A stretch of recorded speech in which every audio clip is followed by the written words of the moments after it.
আলহামদুলিল্লাহ রাব্বিল আলামিন সুম্মা আলহামদুলিল্লাহ। আমরা চরমনার মাহফিলে 3 দিন শেষ করলাম। ভালো আছেন? বুঝলেন, 3 দিন শেষ করলাম আল্লাহ পাকের মেহেরবানি। এখন আমরা সবাই বাসা বাড়িতে রওনা দিয়েছি। আসলে জায়গাটাতে কতটুকু পবিত্র জায়গা, কতটুকু ভালো জায়গা, এটা এখানে না আসলে বোঝা যায় না।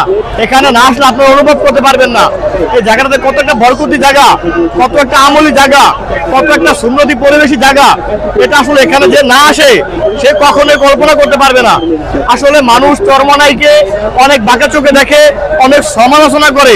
আমি ভাইদেরকে বলবো যে আপনারা চরমনার বিষয় আপনারা জানেন না, আপনারা চরমনায় আসেন, 3 দিন থাকেন, আলেমদের কথা শোনেন, পীর সাহেব হুজুরের কথা শোনেন, তারপর আপনারা সমালোচনা করেন। দুনিয়ার বুকে যদি হক থেকে থাকে, চরমনা হুজুরের এই দল, মুজাহিদ কমিটির দল একমাত্র হকপন্থী দল। এটা আপনি দূর থেকে বলবেন না। এই জন্য দূর থেকে হুজুরের বদনাম করে, চরমনার বদনাম করে নিজের ইমান আমল ধ্বংস করিয়েন না। আগে যাচাই করেন, আগে বোঝেন আপনি ইমান কি জিনিস, এটা আপনি বোঝেন না। এই জন্য আপনি আজকে যারা ইমানের পথে চলে, যারা ইমানের দিকে ডাকে, তাদেরকে আপনার সমালোচনা করতে থাকেন। এই জন্য আমার বিশেষভাবে অনুরোধ থাকবে, যারা এরকম বদনাম ছড়ান, পীর সাহেব হুজুরকে বাঁকা চোখে দেখেন, তারা চরমনার মাঠে আসেন। এখানে কি পরিমাণ যে আল্লাহর রহমত, কি পরিমাণ মানুষ যে আল্লাহ দিনের কথা শোনে, দিনের কথা মানে, কি পরিমাণ মানুষ যে দিনের দিকে চলে আসে, মানুষের দিলের ভিতরে যে ইমান পয়দা হয়, এটা আপনার দূরে থেকে অবশ্যই বুঝতে পারবেন না।